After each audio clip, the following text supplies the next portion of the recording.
Simba es un proyecto gratuito de promoción de la lectura. Ayúdanos a que nuestros libros lleguen a más gente compartiendo lecturas en las redes sociales. Si puedes y quieres, también puedes hacer una donación para mantener el proyecto y posibilitar que nuestra biblioteca siga creciendo.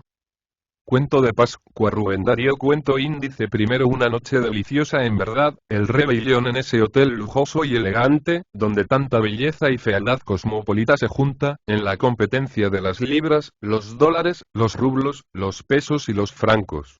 Y con la alegría del champán y la visión de blancores rosados, de brillos, de gemas. La música luego, discreta, a lo lejos.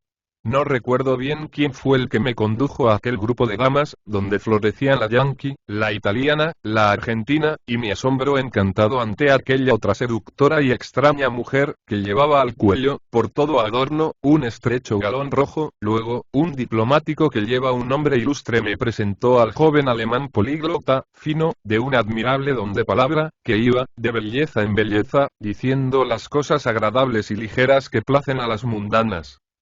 M. Wolfart, me había dicho el ministro. Un hombre amenísimo.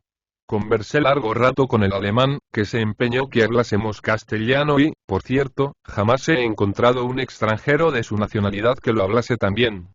Me refirió algo de sus viajes por España y la América del Sur. Me habló de amigos comunes y de sus aficiones ocultistas.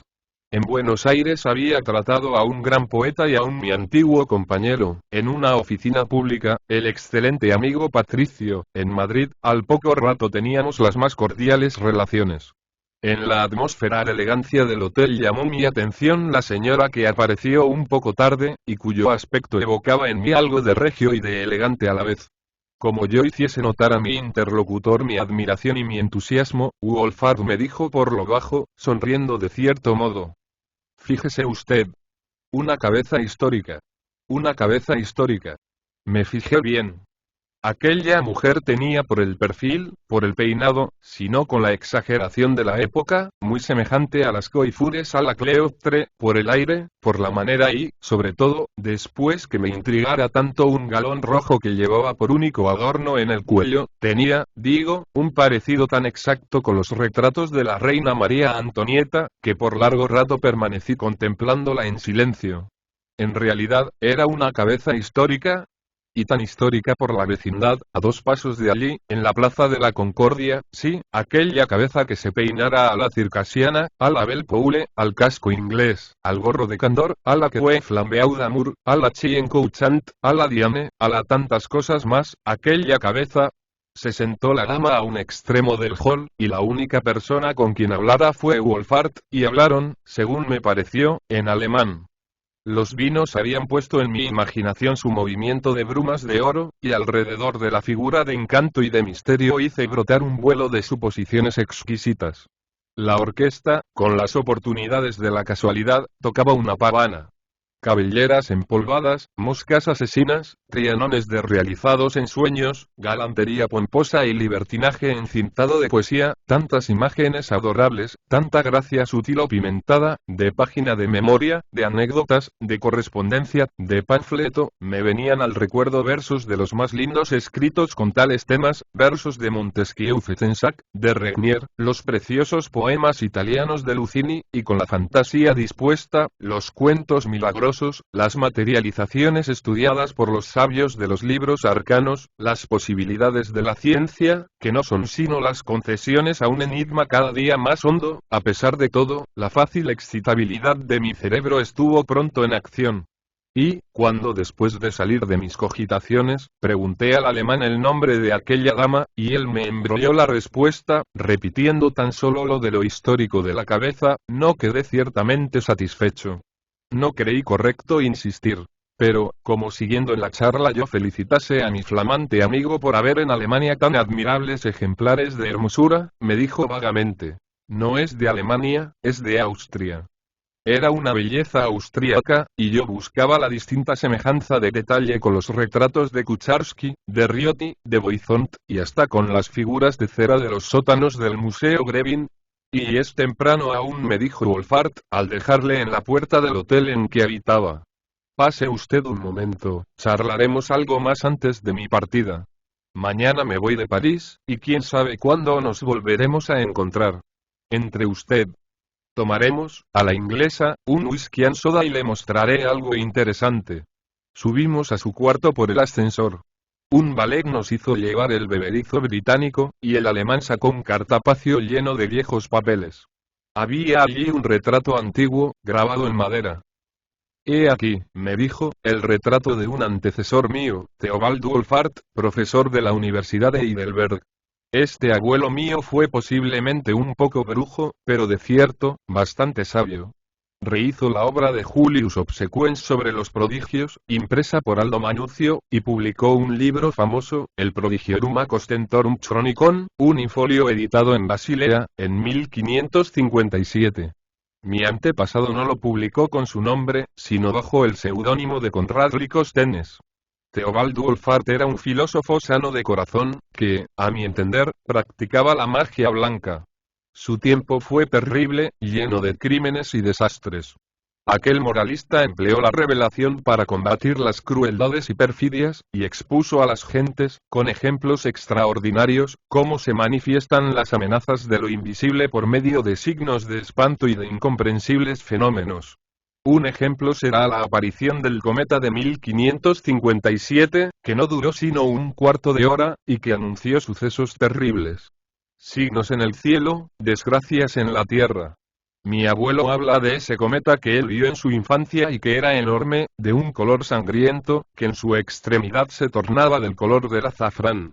Vea usted esta estampa que lo representa, y su explicación por Licosthenes.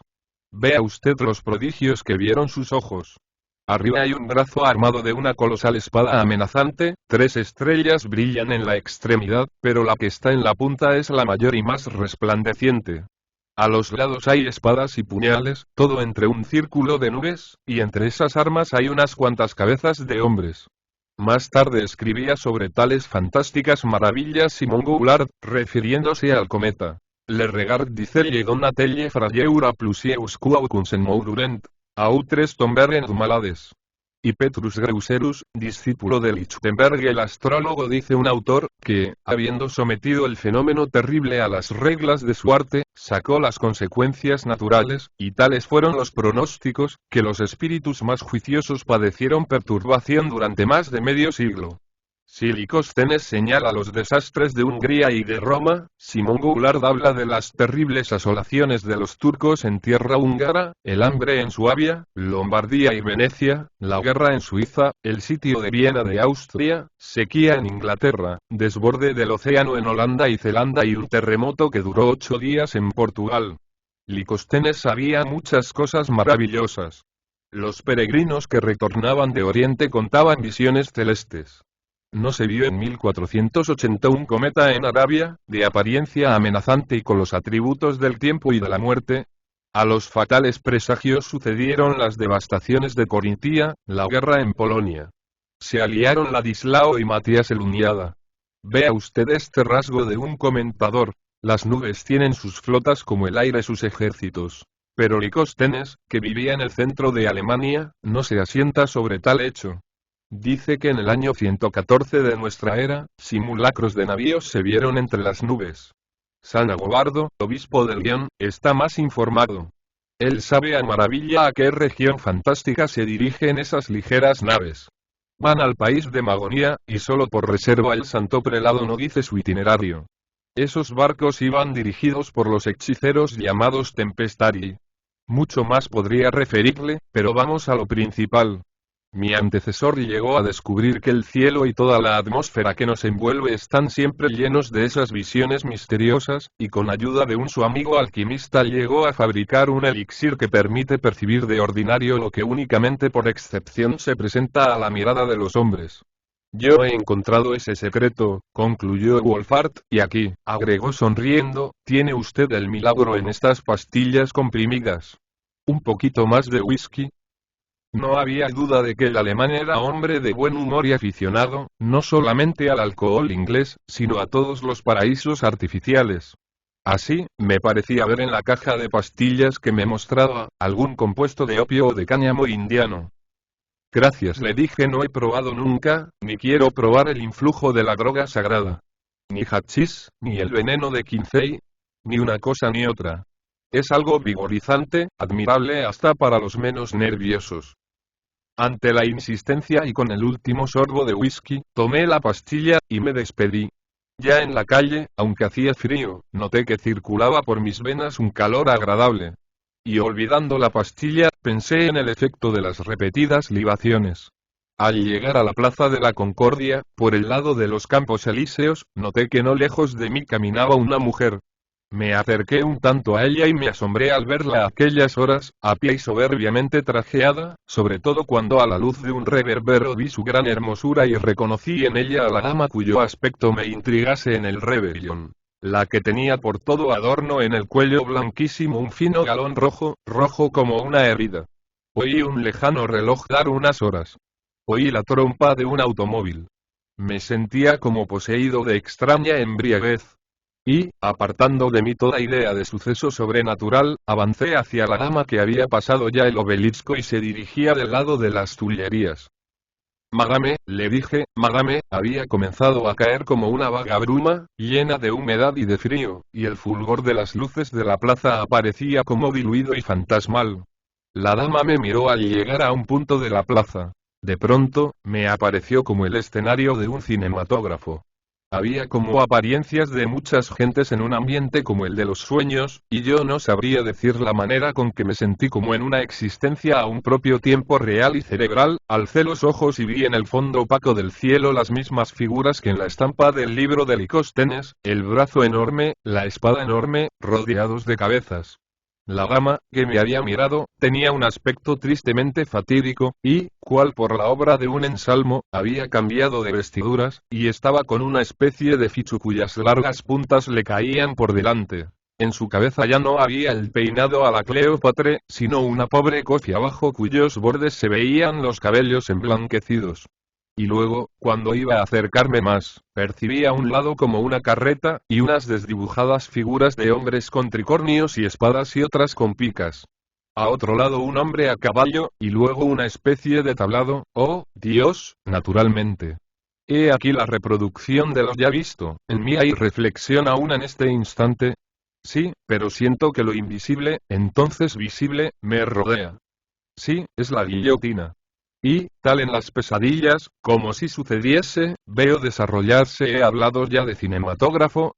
La tragedia, aunque por no sé cuál motivo no pude darme cuenta de los detalles, vi que la dama me miró de nuevo, y bajo el fulgor color de azafrán que brotaba de la visión celeste y profética, brazo, espadas, nubes y cabezas, vi cómo caía, bajo el hacha mecánica, la cabeza de aquella que poco antes, en el salón del hotel, me admirara con su encanto galante y real, con su aire soberbio, con su cuello muy blanco, adornado con un único galón color de sangre.